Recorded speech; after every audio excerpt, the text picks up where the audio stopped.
नमस्कार। सबसे पहले आज की प्रमुख खबर। जिलाधिकारी ने की समीक्षात्मक बैठक।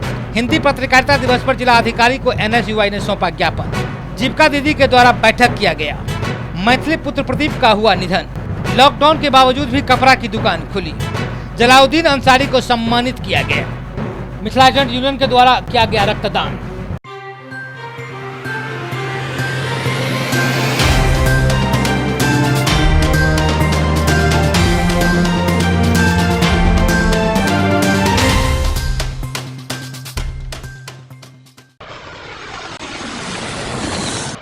जिलाधिकारी डॉक्टर त्यागराजन एसएम ने अपने कार्यालय प्रकोष्ठ में एक समीक्षात्मक बैठक की। जिस बैठक को संबोधित करते हुए जिलाधिकारी ने कहा कि कोरोना महामारी की रोकथाम हेतु राज्य के बाहर से आए कामगारों को और श्रमिकों को उनके पंचायत स्तरीय प्रखंड क्वारंटाइन केंद्र में ठहराया जा रहा है। 3 मई के बाद अब तक राज्य में बाहर से लगभग 67,000 कामगार जिला में आ चुके हैं। उन लोगों को क्वारंटाइन केंद्र में भोजन, आवासन, चिकित्सा आदि सभी सुविधाएं सरकारी स्तर पर उपलब्ध कराई जा रही है। जिला के क्वारंटाइन केंद्र में ठहराए गए लोगों से भी नियमित फीडबैक लिया जा रहा है। समाहरणालय स्थित क्वारंटाइन अनुश्रवण कोषांग के वरीय पदाधिकारी अपर समाहर्ता दरभंगा के निर्देशन में प्रतिनियुक्ति पदाधिकारी कर्मी द्वारा कामगारों से दूरभाष पर संपर्क कर उनकी समस्याओं की जानकारी ले रहे हैं। स्थानीय पदाधिकारी से समन्वय स्थापित कर उनके समस्याओं का निराकरण कराया जाता है। जिला क्वारंटाइन कोषांग के द्वारा 29 मई 2020 को विभिन्न क्वारंटाइन केंद्रों में आवासित 278 व्यक्तियों का फीडबैक लिया गया, जिसमें लगभग 80 से 90% व्यक्तियों का क्वारंटाइन केंद्रों में सभी व्यवस्थाएं संतोषजनक बताया गया। हनुमाननगर प्रखंड के अंतर्गत कस्तूरबा छात्रावास, पटोरी उत्क्रमित विद्यालय, गोढ़ियारी उच्च विद्यालय रामपुर, पंचायत भवन रुपौली, बिरौल, तारडी, लगभग सभी केंद्रों के क्वारंटाइन केंद्रों में रह रहे क्वारंटाइन किए गए व्यक्तियों से जिलाधिकारी के द्वारा बात किया गया। साथ ही जहां पर जो अभाव दिख रही थी वहां पर उसे अविलंब पूरा करने का निर्देश जिला अधिकारी के द्वारा प्रतिनियुक्त किए गए पदाधिकारियों के द्वारा दिया गया। हिंदी पत्रकारिता दिवस के अवसर पर पत्रकार बंधुओं के लिए दरभंगा के एनएसयूआई के जिला अध्यक्ष ने जिला अधिकारी के पास एक मांग पत्र सौंपा है, जिसमें वो कहा है कि भारत के चौथे स्तंभ पत्रकार बंधुओं अपने जीवन को हथेली पर रखकर कोरोना योद्धा के रूप में सभी जगह से न्यूज संकलन करते हैं, लेकिन जिला अधिकारी सदैव नजरअंदाज करते हुए पत्रकारों को सुरक्षा की कोई ख्याल नहीं रख रहे हैं। आज पुनः दरभंगा के एनएसयूआई पत्रकारों की सुरक्षा के लिए निम्न मांगे करती है। उन्होंने लगभग 5 से 10 मांगे जिलाधिकारी के पास रखा है, जिसमें प्रमुखता से रखा है कि सभी पत्रकार बंधुओं के लिए स्पेशल मेडिकल टीम गठित कर कोरोना का जांच कराया जाए। सभी पत्रकारों को सुरक्षित रहने हेतु सरकारी सुविधाएं उपलब्ध कराया जाए। सभी पत्रकारों को मासिक भत्ता निर्धारित कर भुगतान किया जाए, सहित और कई मांग पत्र जिलाधिकारी को सौंपा है। आइए आपको दिखाते हैं कि जिलाधिकारी को मांग पत्र सौंपने के बाद एनएसयू के जिला अध्यक्ष त्रिभुवन कुमार ने मीडिया से मुखातिब होते हुए क्या कहा है। नमस्कार, मैं हूँ त्रिभुवन कुमार। आज पुनः हिंदी पत्रकारिता दिवस के शुभ अवसर पर दरभंगा जिलाधिकारी महोदय से पत्रकार बंधुओं के लिए हम निम्न मांग करते हैं। सर्वप्रथम तमाम पत्रकारों के लिए स्पेशल मेडिकल टीम गठित कर सभी को कोरोना जांच किया जाए। दूसरा, सभी पत्रकारों के लिए सुरक्षित रहने हेतु सरकारी सुविधा उपलब्ध किया जाए। उसके बाद सभी पत्रकार बंधुओं के लिए मासिक भत्ता निर्धारित कर भुगतान किया जाए। सभी पत्रकारों के लिए इंश्योरेंस की व्यवस्था किया जाए। और इसी तरह से हम निम्न मांग किए हैं, क्योंकि इससे पूर्व भी हमने पत्रकार बंधुओं के लिए कई मांग किए थे, लेकिन दरभंगा जिलाधिकारी सहित अधिकारी महोदय मेरे बातों को नज़रअंदाज करते गए। इस कोरोना वायरस संक्रामक बीमारी में कोरोना योद्धा के रूप में जिस तरह से पत्रकार बंधुओं सभी जगह से न्यूज संलग्न करते हैं, इन तमाम पत्रकार बंधुओं को हम सलाम पेश करते हैं। त्रिभुवन कुमार, NSUI जिला अध्यक्ष दरभंगा। नमस्कार। आज बागों में खिल गया गुलाब। ये सखी पिला दी तूने शराब। अरे मोदी जी का फोन आ गया। हेलो मोदी जी। सारी दुनिया मुझे कोरोना के नाम से जानती है। कौन से ठेके से बोल रहे हो भाई? मैं चीनी वायरस कोरोना बोल रहा हूँ। नो चीनी नो अंग्रेजी, ओनली अंगूरी। होम डिलीवरी करते हो क्या भाई? मैं वो हूँ जिसके कहर ने पूरी दुनिया को पानी पिला दिया। पानी नहीं, ओनली नीट। एक काम करते, तुम इधर आ जाओ, दोनों भाई साथ में पियेंगे। चखना भी लेते हैं ना। देखो बरखुरदार, मैं वो हूँ जिसकी वजह से पूरी दुनिया बंद पड़ी है। अच्छा तो तुम वो वायरस जिसकी वजह से सारे ठेके बंद है। अभी तुम्हारा एंटी वायरस निकालता हूँ। तुम्हारी वजह से पूरा देश का इकोनॉमी चरमर आ गया। अब मुझको दारू पी पी कर पूरा इकोनॉमी सुधारना होगा। मोना डार्लिंग, किस बेवड़े को फोन लगा दिया? ये बेवड़ा किसको बोला है? दारू की बेइज्जती करता है, उसी की रोटी खाता है बेईमान। रख फोन। क्या बात है?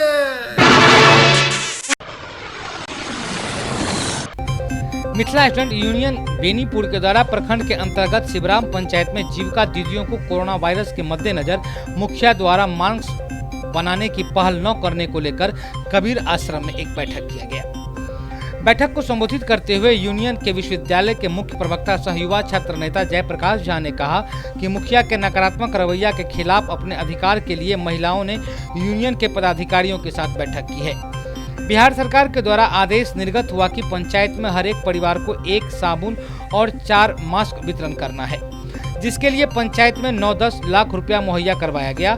इस आदेश के बाद भी गांव में जीविका दीदियों के महिलाओं के द्वारा मास्क बनाकर पूरे पंचायत में वितरण नहीं किया गया, परंतु शिवराम पंचायत के मुखिया ने मास्क नहीं बांटा, न ही साबुन बांटा, न ही किसी प्रकार की कोई सुविधा पंचायत वासियों को दी।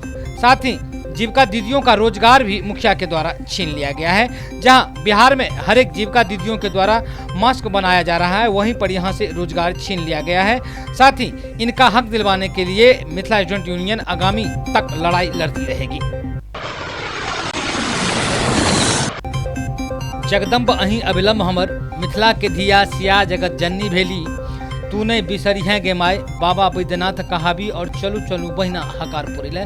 सरीखे अनगणित कालजयी रचनाओं की रचना करने वाले मैथिली साहित्य जगत में मैथिली पुत्र प्रदीप के नाम से सुविख्यात शिक्षक कवि प्रभु नारायण झा का निधन हो गया है। उनके निधन पर विद्यापति सेवा संस्थान के द्वारा शोक सभा का आयोजन किया गया। शनिवार की अहले सुबह जैसे ही उनके निधन की खबर आई कि विद्यापति सेवा संस्थान के महासचिव डॉक्टर बैद्यनाथ चौधरी बैजू एवं सचिव प्रोफेसर जीवकांत मिश्र उनके आवास पर पहुंचकर संस्थान की ओर से दिवंगत आत्मा को श्रद्धासुमन अर्पित किया। अपने शोक संदेश में संस्थान के अध्यक्ष एवं वयोवृद्ध साहित्यकार पंडित चंद्रनाथ मिश्र अमर ने कहा कि ऋषि परंपरा के वे एक अद्वितीय व्यक्ति थे, जिन्होंने अपनी लेखन की रोशनी से मैथिली साहित्य जगत को जीवन पर्यंत प्रकाशमान बनाए रखा। डॉक्टर बैद्यनाथ चौधरी बैजू ने कहा कि उनके निधन से मिथिला मैथिली के विकास के लिए सतत चिंतनशील रहने वाला ही चिंतक आज भले ही हमसे जुदा हो गए हो, लेकिन अपनी लेखनी से मिथिला मैथिली के मान सम्मान के नित्य नए प्रतिमान गढ़ने वाले मैथिली पुत्र प्रदीप अपनी रचनाओं से हमेशा हमारे बीच जीवंत बने रहेंगे।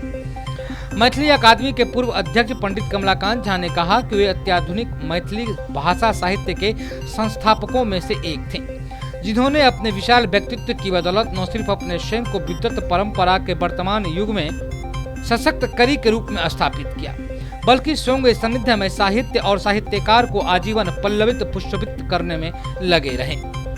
उनके निधन हो जाने से मैथिली साहित्य का अपूरणीय क्षति हुआ है, जिसे भरना संभव नहीं है। आइए उनके निधन पर मीडिया से मुखातिब हुए भाजपा के महिला नेत्री ने क्या कहा, आपको दिखाते हैं।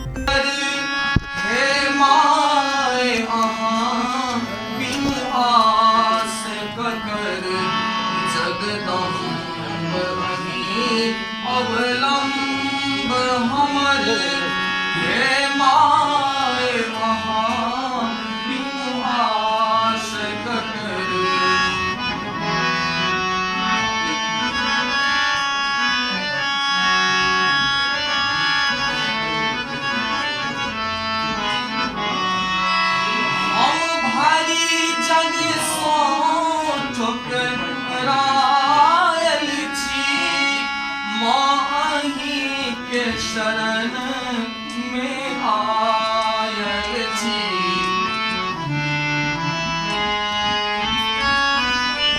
हम भरी के धरोहर, एक पिता तुल्य, दादा तुल्य जो कहा जाता है, आज हम लोगों के बीच नहीं रहे, वो बड़े दुख के साथ व्यक्त कर रहे हैं। और मिथिला पुत्र प्रदीप भगवती का जो गीत था, उन्हीं का लेखक, उन्हीं के मुंह से गाया गया था। आज वो हम लोगों के बीच नहीं रहे, वो हम लोग बहुत, पूरा मिथिलावासी बहुत आहत है, क्योंकि उनके लिए हर दिल में एक अलग भाव है। क्या क्या वहाँ पर हुआ? फूल और से पहले तो पुष्पांजलि हम लोग किए, श्रद्धांजलि अर्पित किए, और हर एक राजनीतिक क्षेत्र से, कलाकार क्षेत्र से, समाज सेवी क्षेत्र से, सब जगह से लोग उनको श्रद्धांजलि देने के लिए आए। किस तरह का गाना गाया गया था वहाँ? उनका अपना गीत था। किनके द्वारा गाया गया? मेरी आए थे, ममता ठाकुर जी आई थी, उनकी पोती थी, ये दोनों मिल के गा रहे थे। एक युवा भी था जिनका नाम हमको पता नहीं है, वो भी बहुत अच्छा से उनका गीत गा रहे थे। भगवती का गीत उनका मतलब शुरुआत ही मिथिला में भगवती का गीत का शुरुआत हुआ था, और मैथिली के लिए हमेशा वो तत्पर रहते थे। जो एक्सपायर किए हैं उनका क्या नाम था? मैथिली पुत्र प्रदीप। घर कहाँ पर उनका है? लहरियासराय बाकरगंज के पास। आपका क्या नाम हुआ? मीना झा, महिला मोर्चा प्रदेश मंत्री।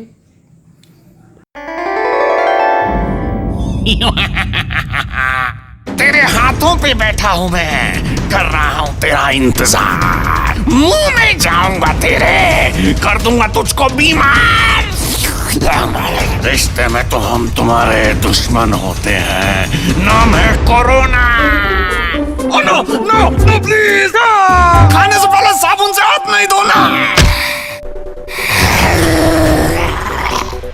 अभी मैं इसके हाथों में हूँ, अभी अपने दोस्त से हाथ मिलाएगा, और उसके बाद में इसके दोस्त के हाथ में बैठ जाऊंगा, फिर इसके साथ साथ इसके दोस्त को भी।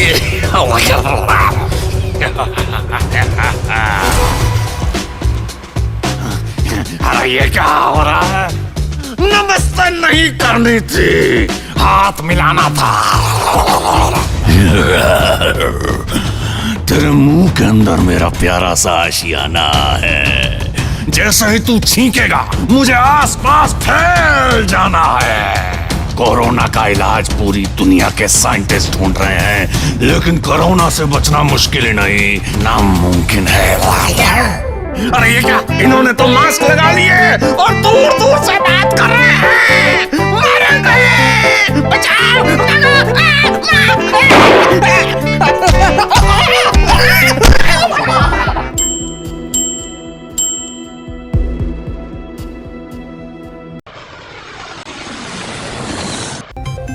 एक तरफ पूरे राष्ट्र में कोरोना महामारी को लेकर लॉकडाउन लगा हुआ है। लॉकडाउन 4 में सरकारी निर्देश के साथ कुछ दुकानों को खोलने की छूट तो दी गई, लेकिन पूर्णतः छूट नहीं दी गई थी। दिन बांट दिया गया था। सप्ताह के 7 दिन होते हैं, 7 दिन अलग अलग दुकानों को खोलने के लिए तिथि और दिन निर्धारित कर दी गई थी। जिस दिन जिनको जो दुकान खोलनी है वो दुकान खोलते हैं, लेकिन इसके बावजूद भी कई दुकानदार ऐसे हैं जो इस नियम को ताक पर रखते हुए, अनदेखी करते हुए अपनी दुकान और अपने प्रतिष्ठान को खोलते हैं। एक तरफ कोरोना महामारी पूरे दरभंगा जिला को अपने जद में ले रही है। आए दिन प्रतिदिन मरीजों की जनसंख्या बढ़ रही है, कोरोना पॉजिटिव की जनसंख्या बढ़ रही है। वहीं दूसरी तरफ लॉकडाउन नियम का उल्लंघन भी उसी तरीके से हो रही है। आप स्वयं देख लीजिए, टीवी स्क्रीन पर आप देख सकते हैं कि किस तरीके से बंदिश के दिन में भी कपड़े का दुकान खोला जाता है और ग्राहकों को कपड़े उपलब्ध कराए जाते हैं। साथ ही ये बेखौफ हैं, इन्हें कोई डर नहीं है। ऐसा नहीं है कि इनका प्रतिष्ठान कहीं गली में है, इनका प्रतिष्ठान शहर के हृदय स्थली दरभंगा टावर के पास है। तो कई प्रतिष्ठान मुख्य सड़क के किनारे बने हुए हैं, लेकिन बावजूद इसे ये खौफ नहीं है कि प्रशासन आएगी और हम गलत काम कर रहे हैं, प्रशासन हमें मना करेगी।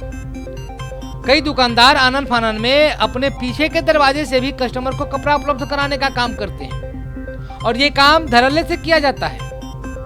जब मीडिया वाले वहां पहुंचते हैं तो वो लोग शटर गिरा लेते हैं और फिर पुनः अपने काम पर वापस हो जाते हैं। ऐसे काम करने वाले के ऊपर सख्त से सख्त कानूनी कार्रवाई करनी चाहिए।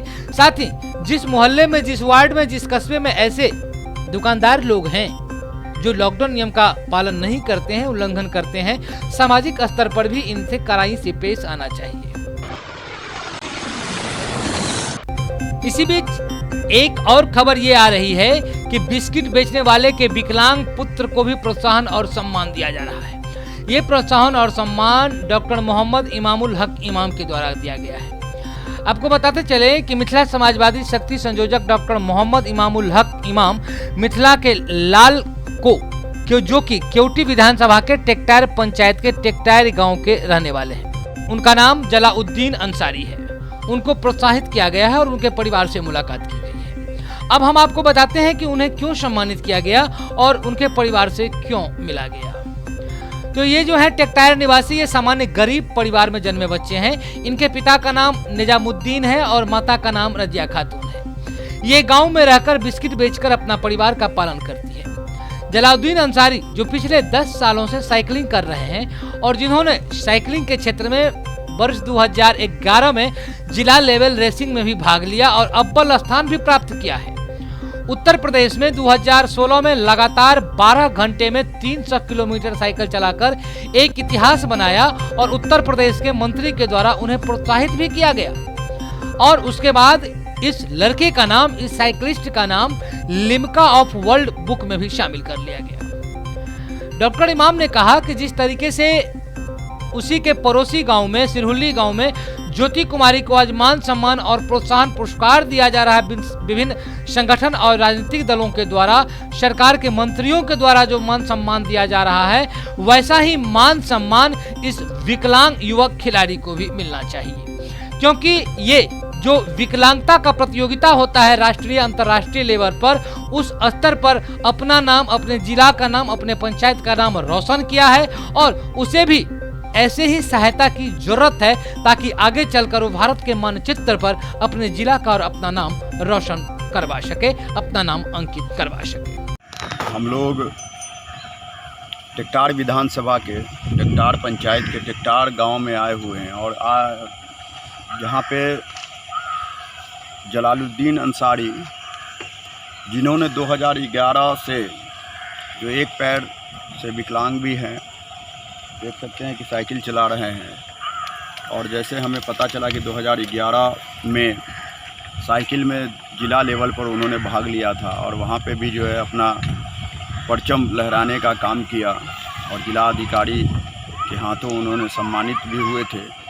और इनका एक रिकॉर्ड रहा है कि 2016 में उत्तर प्रदेश में लगातार 12 घंटों तक जो है इन्होंने 300 किलोमीटर साइकिल चलाकर एक रिकॉर्ड बनाया था, जिसमें उत्तर प्रदेश के मंत्री ने इन्हें पुरस्कृत किया था। और उसके बाद न जाने ये लुप्त हो गए और इनको कहीं से कोई सहयोग न मिला। जैसा कि हम तमाम लोगों को पता चला कि जिस तरीके से हमारी देश की बेटी और टेक्टार के पंचायत की ही बेटी सिरहुल्ली गांव की ज्योति को लोगों ने प्रोत्साहित किया, मैं उसके लिए तमाम लोगों को धन्यवाद देता हूं। और मैं ये मांग करता हूं कि जिस तरीके से एक बेटी का सम्मान हुआ है, उसी तरीके से एक बेटा का भी सम्मान होना चाहिए। और मैं भारत सरकार से यह मांग करता हूं, यहाँ के विधायक से, सांसद महोदय से और मंत्रियों से कि इन बेटे के लिए भी आप तमाम लोग जो है आगे बढ़ चढ़ कर आएँ और इनको भी जो है न्याय दिलाने का काम करें। यह प्रतिभाशाली लड़का है। हम लोगों को बोला कि हम साइकिल चलाकर भी आपको देख रहे हैं। यह बच्चे के पास एक बेहतरीन साइकिल भी नहीं है। और इनकी माता श्री से भी मेरी बात हुई, जिन्होंने कहा कि हम अपने बच्चे को बिस्किट बेच करके जो है अपने बच्चा का पालन पोषण किया और इसके अंदर शुरू से ही साइकिलिंग करने की जो है इच्छा थी। 1998 में इसका पैर जो है डैमेज हुआ था, उसके बाद भी इन्होंने अपनी इच्छा को जारी रखा। और इसकी माता श्री को भी मैं सलाम करता हूँ और मैं आपके माध्यम से अपील करना चाहता हूँ, गुजारिश करना चाहता हूँ कि जो लोग साइकिल फेडरेशन के जो लोग हैं जिन्होंने जिस तरीके से एक बेटी को सम्मान दिया, उसी तरीके से इसी पंचायत का एक बेटा भी है जो इस बहुत ही प्रतिभाशाली है। इसका बहुत सारा डॉक्यूमेंट्स हम लोगों ने देखा है। बहुत सारे जगहों पे इन्होंने जो है, चाहे वो मुजफ्फरपुर में हो, यूपी में हो, दरभंगा में हो, बहुत सारे जगह पे जाके जो है इन्होंने नाम कमाया है।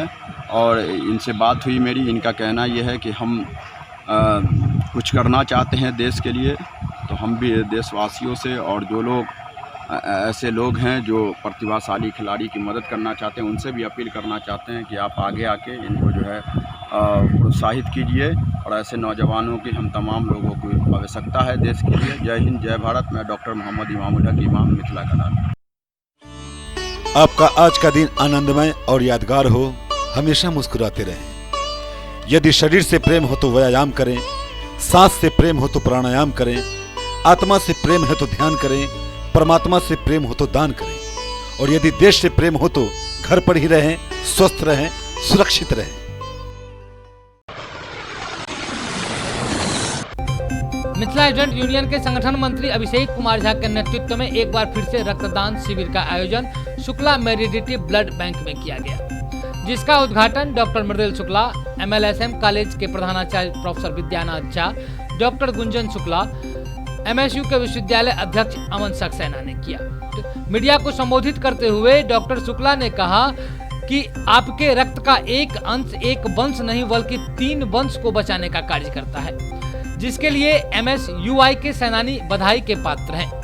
ब्लड बैंक में ब्लड की कमी को देखते हुए हमने MSU के लोगों से बात किया था और आज यह आयोजन यहाँ हो रहा है। मैं इन सभी सेनानियों को आश्वस्त कर रहा हूँ कि यहाँ आपको वो सारी सुविधाएं प्रदान की जाएगी जिसका एक रक्तवीर हकदार होता है।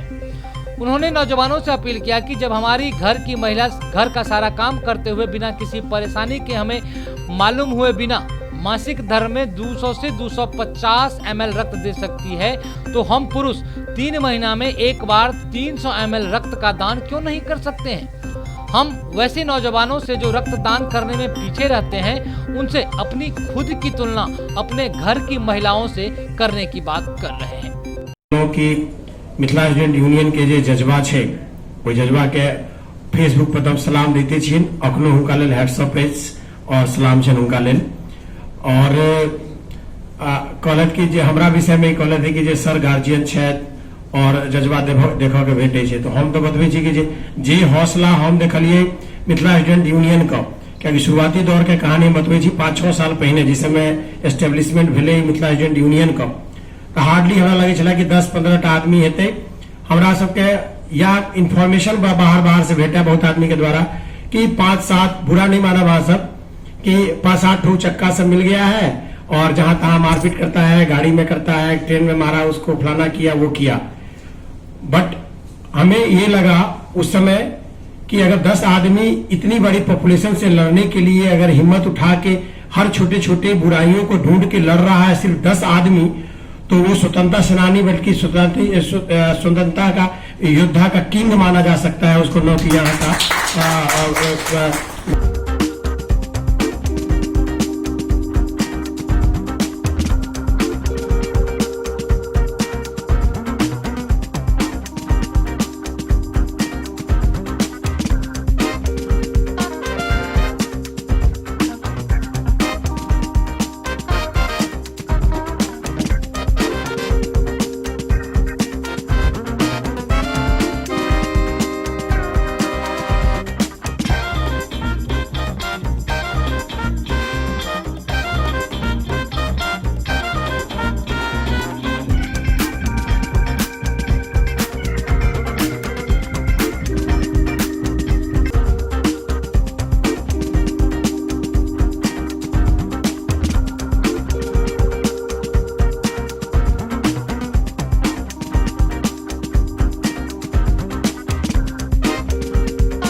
Angel high school, angel girls high school, Bhigo Darbhanga. हमारे यहाँ का रिकॉर्ड रहा है कि 100% एग्जामिनेशन में बच्चे सिक्योर करते हैं, रिजल्ट 100% होता है। Smart classes, indoor outdoor games, judo karate, नृत्य एवं संगीत, सेल्फ डिफेंस के अंतर्गत martial art classes specially girls के लिए 25,000 बुक्स कलेक्शन युक्त बड़ी लाइब्रेरी 5वीं से लेकर 12वीं तक के बच्चों के लिए, फिजिक्स, केमिस्ट्री, बायोलॉजी एवं कंप्यूटर का बेहतरीन लैब व स्पेशलिस्ट फैकल्टीज, सीसीटीवी युक्त वर्ग कक्ष, खेलने के लिए बड़ा व मुफ्त खेल का मैदान, दूर से आने जाने वाले बच्चों के लिए वाहन की सुविधा।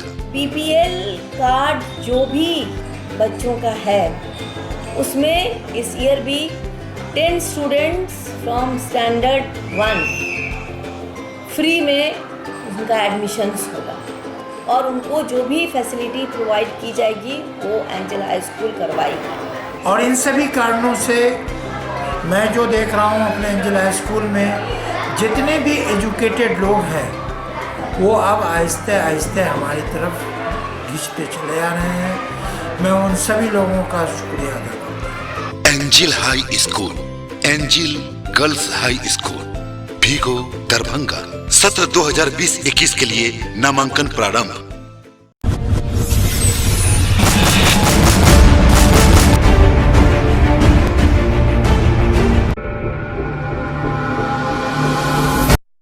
Manners public school senior branch Dilawarpur Darbhanga.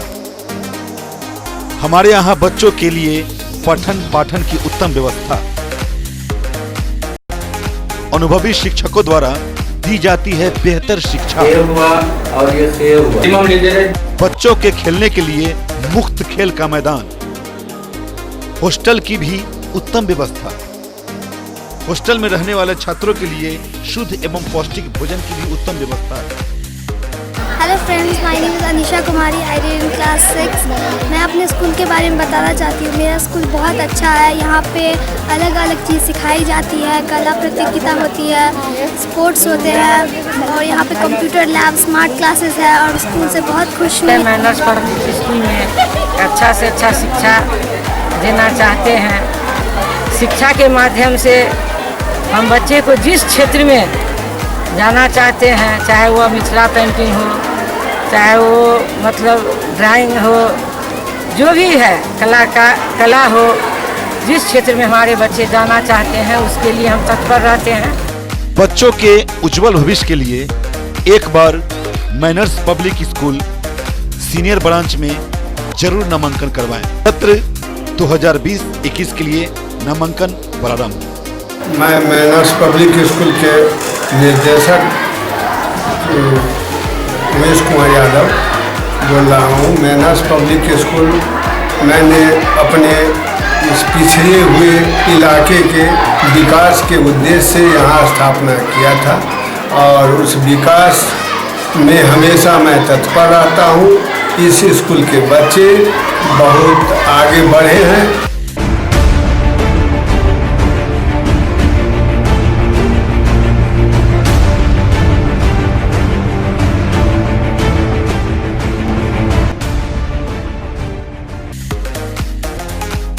Manners public school junior branch Dilawarpur Darbhanga.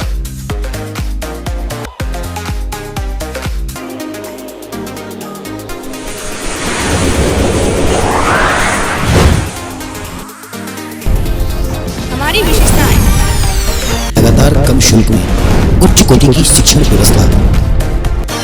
सुसज्जित एवं विकसित कक्ष। मैं ऋषिकेश कुमार, उप निर्देशक manners public school Dilawarpur Junnar Darbhanga. शिक्षा मनुष्य की बेसिक चीज होती है। ये विद्यालय 2 जनवरी 1995 से स्थापित है। मेरे बच्चे एक अच्छे स्कूल में पढ़े। योग्य एवं अनुभवी शिक्षक एवं शिक्षिका, हिंदी, अंग्रेजी, संस्कृत एवं उर्दू में से 3 भाषाओं का अध्यापन, कंप्यूटर लैब, सीसीटीवी से युक्त वर्ग कक्ष, जिसमें हमारे बच्चे उस शिक्षा को ग्रहण कर अपनी उज्जवल भविष्य की ओर अग्रसरित होते हैं। विज्ञान प्रयोगशाला, पुस्तकालय की व्यवस्था।